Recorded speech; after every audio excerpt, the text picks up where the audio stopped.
Harlem, New York. 7:43 p.m. Saturday, September 22nd, 1945. The war is over, but the battles for respect in America have just begun. Inside Mama Rose's kitchen on 127th Street, the air hangs heavy with the smell of cornbread, collard greens, and the unspoken tension that comes when worlds collide. The restaurant sits in the heart of Harlem, a place where working-class families eat beside numbers runners, where jazz musicians share tables with longshoremen, where the rules of the street are written in silence and enforced with precision. At the corner table, positioned with a clear view of both entrances, sits Ellsworth Raymond Johnson, 40 years old, wearing a midnight blue suit tailored on 125th Street by the only Negro tailor who understood that power dressed in understated elegance. His tie is silk, his shoes are Italian leather, his cufflinks are gold but not gaudy. Everything about him whispers control, calculation, and consequence. In post-war Harlem, Bumpy Johnson doesn't just run numbers, he runs order itself. Every protection arrangement, every policy bank, every quiet conversation that keeps the neighborhood stable flows through his hands like water through a dam.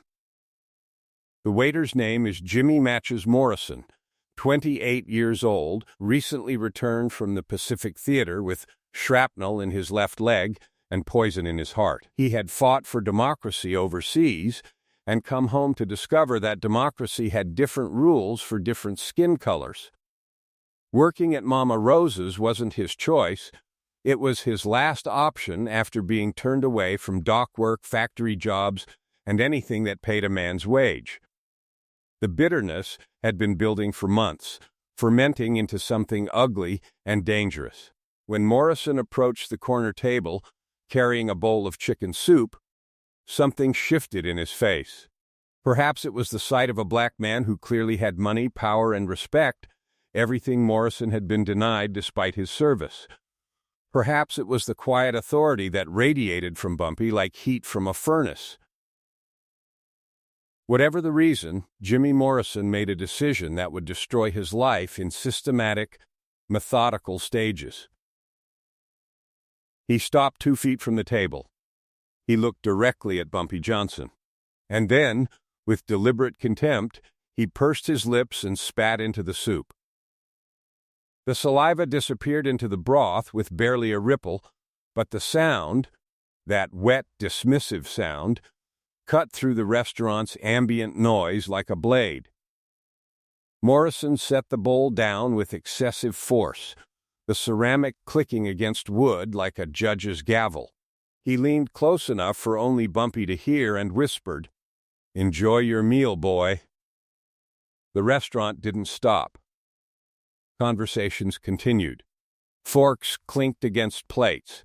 But at the corner table, time crystallized into something sharp and unforgiving. Bumpy Johnson did not stand. He did not raise his voice. He did not reach for the .38 that everyone knew he carried. He simply stared at the soup for 10 seconds that felt like 10 years. When he finally looked up, his eyes held the temperature of a January grave. "You're going to eat that bowl," he said quietly. 4 words delivered with the finality of a death sentence. Morrison laughed, a nervous sound that died when he met Bumpy's gaze. "Every drop, every piece, and when you're done, you're going to thank me for the lesson." Morrison's hand moved toward his waistband, but froze when he noticed that 2 men in dark coats had materialized near the kitchen door, their hands resting casually inside their jackets. By 11:30 p.m. that night, Jimmy Morrison would understand that disrespect in Bumpy Johnson's Harlem wasn't just punished. It was dissected, analyzed, and corrected with surgical precision. The story of how Morrison spent the next 4 hours learning the true cost of contempt is a warning that history has tried to hide. If you enjoy these deep dives into the underworld, you can support the channel by buying me a coffee using the link in the description. Your support keeps these investigations alive. Now, let's go back to September 22, 1945, and the moment when Spit became a death warrant. September 1945. The war was over, but Harlem remained a battlefield where respect was the only currency preventing total collapse. 37 days after victory parades downtown, the neighborhood existed in a state of suspended contradiction. Black veterans walked the streets with medals pinned to chests that had absorbed shrapnel and glory in equal measure, only to discover that heroism translated differently on American soil. The factories that had begged for workers during wartime suddenly claimed they were overstaffed. The docks that had operated 24-hour shifts now had no positions available. The construction sites building the new America had no room for the men who had defended it. Every rejection chipped away at something vital, until what remained were men who believed the world owed them and had no intention of paying. But Harlem in 1945 was also experiencing an economic renaissance that made certain white observers deeply uncomfortable. The numbers racket, the policy banks, the legitimate businesses that had thrived during wartime prosperity created a visible black middle class that violated unspoken rules about who was supposed to have money and power. The tension crackled in the air like electricity before a thunderstorm, present in every interaction where economic realities collided with racial expectations. Mama Rose's kitchen on 127th Street operated at the exact intersection of these contradictions. Rose Bethune had built the restaurant into an establishment that served the best Southern cooking north of the Mason-Dixon line, creating a rare anomaly where integration actually functioned. The unspoken rules were simple. You ate the food, you paid your bill, you showed respect to staff and fellow diners regardless of color, and you left quietly. It was a microcosm of a world trying to change, but failing to do so fast enough for men like Jimmy Morrison. Morrison was 28 years old, a Pacific Theater veteran with a Purple Heart and a limp in his left leg from Okinawa. He had returned expecting his sacrifice had purchased entry into the American middle class. The unions blocked him from the docks. The factories turned him away. Working as a waiter serving black customers in tailored suits felt like a cosmic joke, a final humiliation that confirmed everything he had begun to suspect about the country he had nearly died defending. That resentment didn't stay quiet. It colored his eyes, sharpened his voice, twisted his mouth whenever he said sir or ma'am to someone he thought should be beneath him. Into this volatile ecosystem stepped Ellsworth Bumpy Johnson, who served as the only functioning judiciary when official protection was absent or hostile. He didn't run protection rackets in the traditional sense. He operated a parallel justice system for a community that couldn't rely on official channels. When police wouldn't investigate crimes against black citizens, Bumpy investigated. When courts wouldn't prosecute assaults on black dignity, Bumpy prosecuted. This wasn't criminality, it was community regulation. Mama Rose's had experienced 3 significant incidents in the previous year, each involving white patrons who had mistaken integration for subordination. In February, a drunk Irish cop had called a busboy boy one too many times. He woke up the next morning on a bench in Morningside Park, stripped to his underwear, badge and gun gone, a note pinned to his shirt, "Respect travels both ways." In May, a downtown businessman complained about sitting near Negro diners. His car was found stripped to the frame, parts never recovered. In July, a young Italian tough made crude comments to a waitress. That night, his hands were broken in 11 places with surgical precision. These weren't random acts of street violence, they were systematic education, carefully calibrated responses designed to maintain the delicate balance that kept Harlem functioning.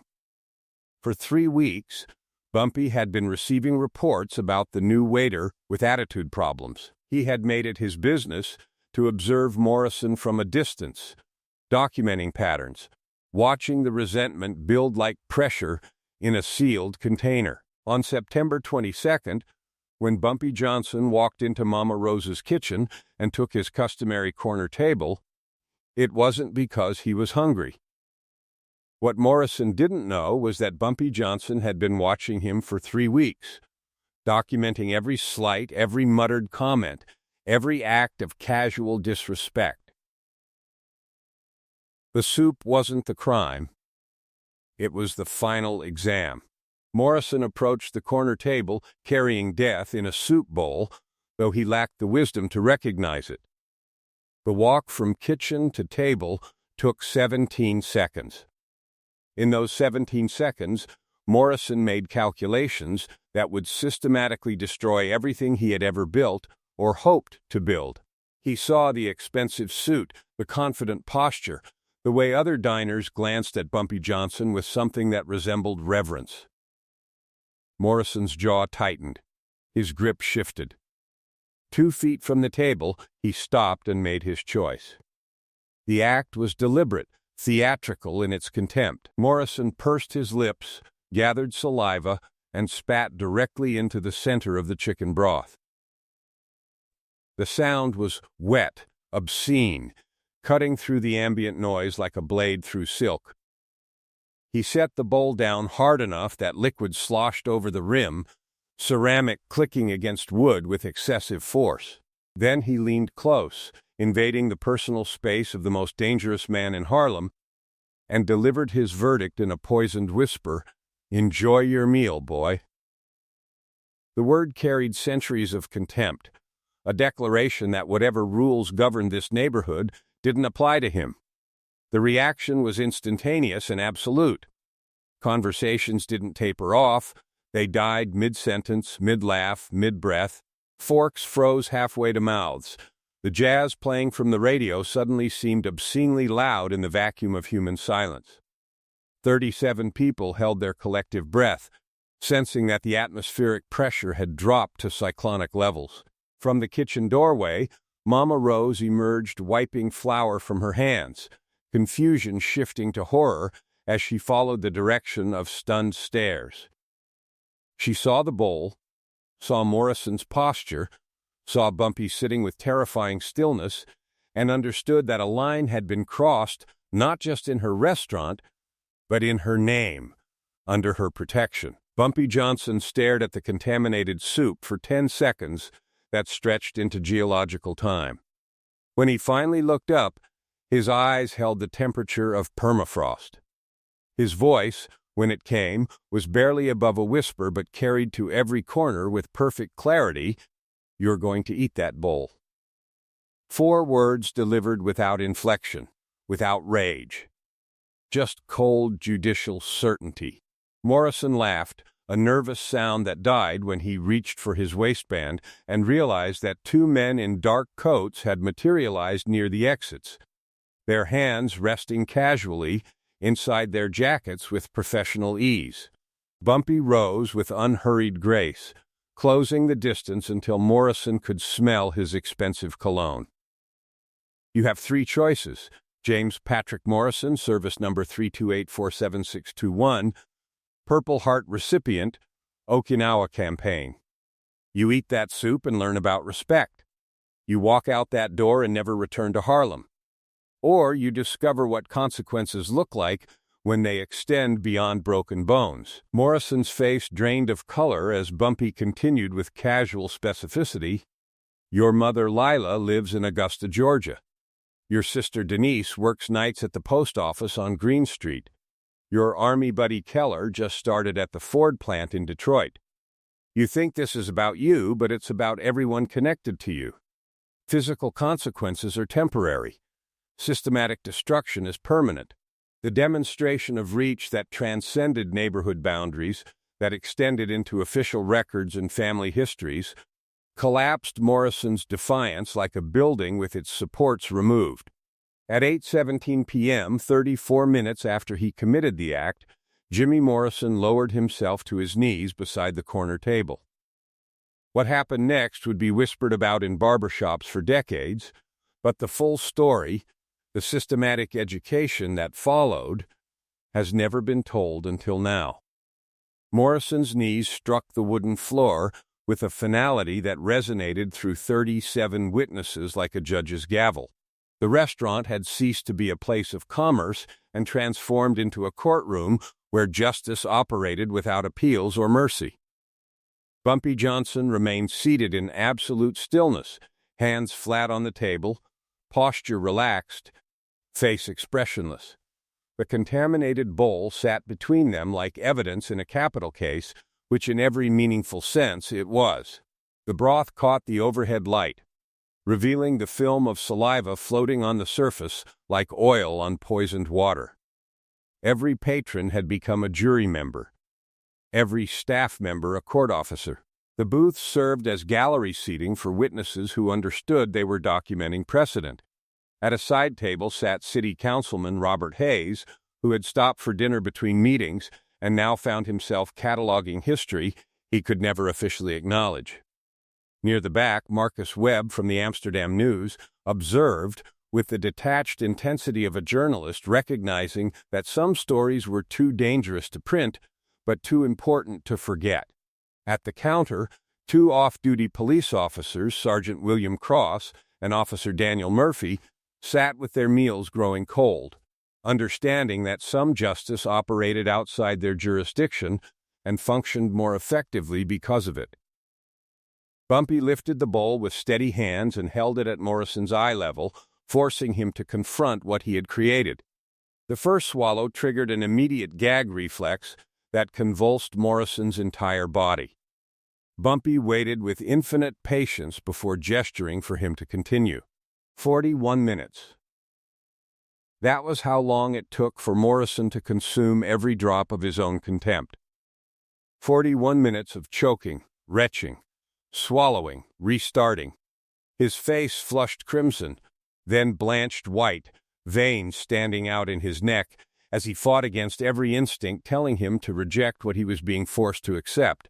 Tears streamed down his cheeks, mixing with soup that ran down his chin, soaking into his white waiter's jacket in dark stains of humiliation. This was Bumpy's methodology, surgical in its precision, symbolic in its execution. Physical violence was temporary, healing in weeks or months, but forcing someone to consume their own disrespect created a permanent psychological scar that would surface every time they considered similar actions. The message being transmitted to every establishment in Harlem was deliberate. You put poison into the world. You consume that poison yourself. Witnessed and remembered by everyone who matters. When the last trace of broth was gone, Morrison set the empty bowl down with trembling hands, wiping his mouth, believing his education complete. Instead, Bumpy leaned forward slightly and delivered his final instruction with terrifying calm, "Now eat the bowl." Morrison stared in disbelief until he understood this was not metaphor, but literal command. Under Bumpy's unwavering gaze, Morrison brought the ceramic rim to his mouth. The sound of teeth meeting fired clay was sickening, a sharp crack followed by a wet crunch.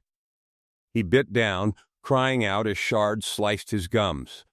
Blood began flowing freely, mixing with saliva, dripping onto his jacket in bright crimson streaks. He chewed fragments that cut his mouth, swallowed pieces that scraped his throat, each bite a communion of absolute submission. The sound of ceramic crunching between desperate teeth created a noise that 37 witnesses would hear in nightmares for decades. Morrison managed 3 bites of the rim before his body gave out completely. He slumped sideways, catching himself weakly with one hand, the other clutching at his shredded lips. Blood pooled on the floor beneath him as consciousness flickered. Bumpy stood and straightened his suit jacket with casual precision. He placed a crisp $50 bill on the table for a $3 meal, the excess serving as payment for the education provided and compensation for disrupted business. As Morrison collapsed, bleeding and broken, Bumpy Johnson placed a crisp $50 bill on the table for a $3 meal. But the real payment, the systematic destruction of Morrison's life, was just beginning. The first 2 hours transformed Harlem into an information network operating with military precision. Witnesses departed Mama Rose's kitchen, carrying more than dinner conversation. They transported documentation of a masterclass in power dynamics. The story reached barbershops on 125th Street before the blood dried on Morrison's shirt, traveled to beauty parlors on Lenox Avenue while he still tasted ceramic, arrived at the Apollo Theater between sets while musicians understood they were hearing legend in the making. This wasn't gossip threading through the neighborhood. It was systematic education being distributed to every establishment, every worker, every person who might mistake integration for subordination. The narrative required no embellishment because the facts were already enormous. A white veteran had spat in Bumpy Johnson's soup and ended the night consuming his own contempt, witnessed by 37 people who recognized judicial precedent when they saw it. Hour 6 brought Morrison's first encounter with systematic exclusion. His mouth remained a battlefield of torn tissue and embedded ceramic, blood seeping through improvised bandages as he stumbled between medical offices. Dr. William Carter on 135th Street claimed full booking. Dr. Patricia Williams on 7th Avenue discovered sudden supply shortages. The emergency clinic on 142nd Street announced early closure due to staffing complications.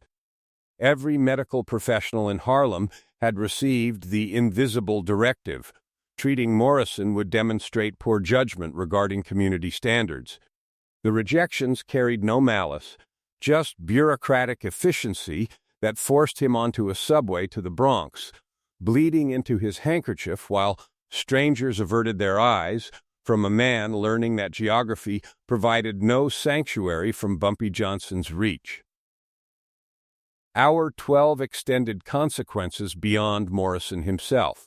At the Green Street post office, his sister Denise sorted mail during the night shift when 2 impeccably dressed men appeared with stamps to purchase and suggestions to offer. They mentioned, with terrifying politeness, that New York's climate seemed detrimental to her brother's health, that perhaps the Midwest or South would prove more conducive to his longevity.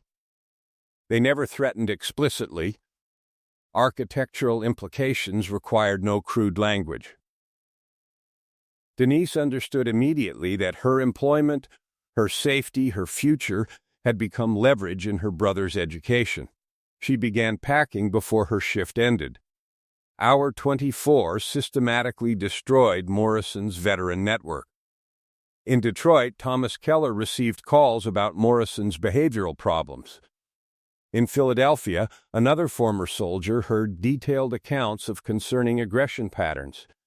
In Baltimore, a third contact learned of inability to adjust to civilian life. The brotherhood of foxholes dissolved under pressure applied through channels no one could map, leaving Morrison isolated from the only fraternity he believed untouchable. Each contact received information too specific to dismiss, too damaging to ignore. Hour 48 demonstrated that official protection was illusion. Morrison's police report at the 32nd Precinct met with professional skepticism from officers who seemed far more interested in his disturbing the peace than investigating his assault. His slurred speech through damaged tissue became evidence of intoxication rather than injury. The report disappeared into administrative machinery designed to protect certain interests while abandoning others. Hour 72 completed the convergence with bureaucratic precision. Termination from Mama Rose's for conduct unbecoming. Eviction for previously overlooked lease violations. Veterans' benefits suspended pending review of irregularities. Each blow arrived wrapped in official language that made systematic destruction appear coincidental.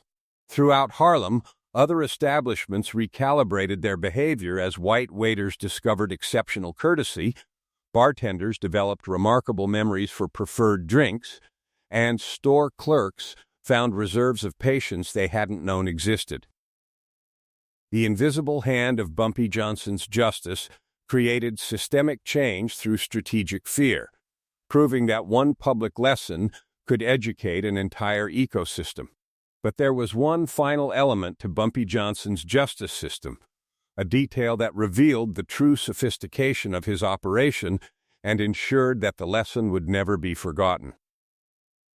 The photograph arrived at Morrison's Bronx boarding house on day 4, delivered with postal efficiency that suggested official channels rather than criminal enterprise. The image was professionally composed on glossy 8x10 paper, capturing Morrison on his knees with such clarity that every detail transmitted permanent humiliation, blood on his chin, ceramic fragments scattered beneath him. The bowl lifted to his trembling lips in most devastating 37. Witnesses arranged in the background like a jury rendering silent verdict. This wasn't amateur documentation captured in panic. The lighting was perfect, the angle calculated, the timing precise. Morrison realized with sickening clarity that from the moment Bumpy Johnson sat down, possibly from the moment he accepted employment at Mama Rose's kitchen, he had been walking into a trap constructed with architectural precision. The distribution network revealed sophistication that transcended street-level operations. The accompanying note listed recipients with bureaucratic efficiency: Lila Morrison, Augusta, Georgia; Colonel James Whitmore, former commanding officer, Fort Benning; personnel files in undisclosed Washington, D.C. locations; additional copies filtered through a shadow network stretching from Harlem barbershops to policy offices, each recipient understanding they held permanent leverage. This wasn't revenge, it was insurance, documentation that Morrison's degradation existed in archived form, ready for deployment whenever his memory might fade or his resentment might resurface. Morrison's complete breakdown occurred not during the physical consumption, but in this moment of psychological revelation. His humiliation wasn't ephemeral, it was cataloged, distributed through channels he couldn't map or counter.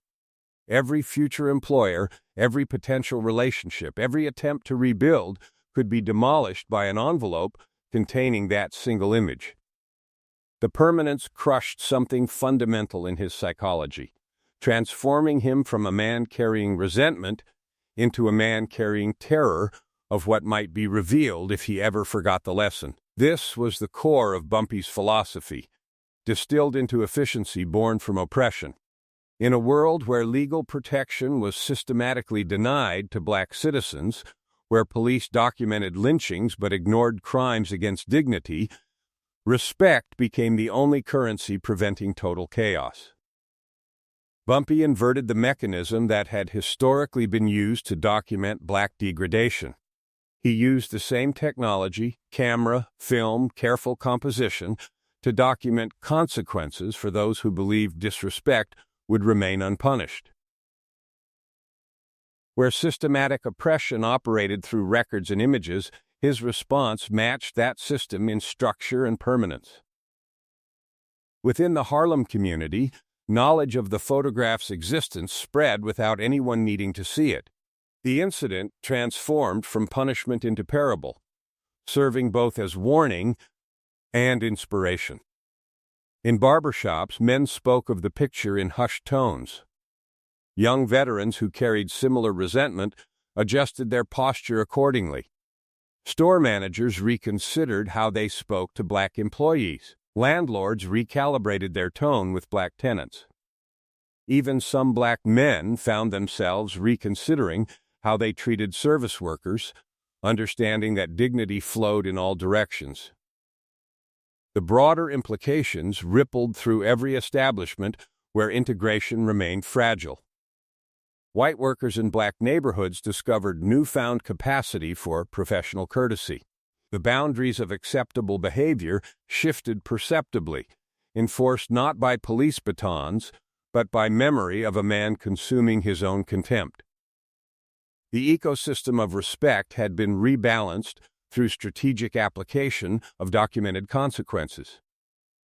The photograph itself became a ghost, rarely seen but constantly felt. Its power resided in controlled circulation, its potential more devastating than wide distribution could have been. Morrison fled New York within days, disappearing into the industrial Midwest, forever looking over his shoulder, forever waiting for the image to surface. Throughout Harlem, the invisible weight of systematic disrespect lifted slightly, pushed back by knowledge that someone was keeping score and settling accounts with permanent documentation. The photograph was never published. Never needed to be. Its existence was more powerful than its distribution. But there was one final detail that wouldn't emerge until decades later, revealing the true depth of Bumpy Johnson's strategic thinking. The surveillance network that monitored Morrison operated with the precision of federal intelligence, extending across industrial America for 18 years. Bumpy Johnson maintained informants in Detroit's auto plants, landlords in Michigan neighborhoods, and contacts throughout the Midwest who provided regular reports on Morrison's compliance with his education. This wasn't harassment, it was regulatory oversight, ensuring Morrison never returned to New York, never forgot the lesson, never again confused service with subservience. Every 6 months, thin strands of information filtered back to Harlem confirming Morrison's continued adherence to the behavioral modifications imposed that September night. Factory supervisors received occasional polite inquiries about a worker's attitude. Landlords found themselves answering questions about a tenant's respectfulness. The monitoring served one purpose, guaranteeing that the lesson remained permanently internalized. Morrison eventually found employment at Ford's River Rouge plant in Detroit, operating machinery that required precision but demanded no customer interaction. He lived in a boarding house on the West Side, attended church irregularly, and carried scars that never fully healed. The physical damage to his mouth left him with a slight speech impediment that required careful enunciation. The psychological damage manifested in nightmares where ceramic crunched between his teeth and 37 witnesses watched his degradation on endless repeat. He never ate soup again. He never visited restaurants where black waiters served white patrons. He never spoke of the war, of Harlem, or of the night that destroyed and rebuilt him. The silence wasn't discretion, it was survival instinct. Understanding that speaking the story aloud might somehow summon consequences he had spent years trying to outrun. He married once, briefly, but his wife later told friends that he woke some nights clawing at his mouth as if trying to pull something out. Mama Rose's kitchen underwent transformation that transcended its physical space, becoming a monument to dignified integration where respect flowed in all directions without requiring enforcement. The incident of September 22, 1945, hung in the air like invisible architecture, guaranteeing civilized behavior through collective memory rather than posted rules. White politicians dined alongside black activists. Italian mobsters ate near jazz musicians. Arguments stayed verbal. Slurs never crossed lips. Waiters of every color addressed customers with measured courtesy. The restaurant had become sacred ground where Bumpy Johnson's justice had been dispensed and documented, making it permanently protected territory where the social contract operated under different rules. The photograph remained filed in Bumpy's operational arsenal alongside financial records, police contacts, and political connections. It became institutional memory, proof that documentation was permanent, consequences were systematic, and respect was non-negotiable regardless of skin color or service position. When new establishments opened in Harlem, when white workers arrived from other neighborhoods, when anyone demonstrated confusion about behavioral expectations, Quiet mention of the picture from Mama Rosa's provided immediate calibration. The image was never published, never needed to be. Its existence was more powerful than its distribution. This single incident crystallized Bumpy Johnson's reputation as something beyond street enforcer. He became understood as a man who grasped that true power resided not in explosive violence, but in methodical, inevitable justice that extended across years and geography. While others sought fear through spectacular brutality, Bumpy preferred surgical precision that reshaped behavior permanently.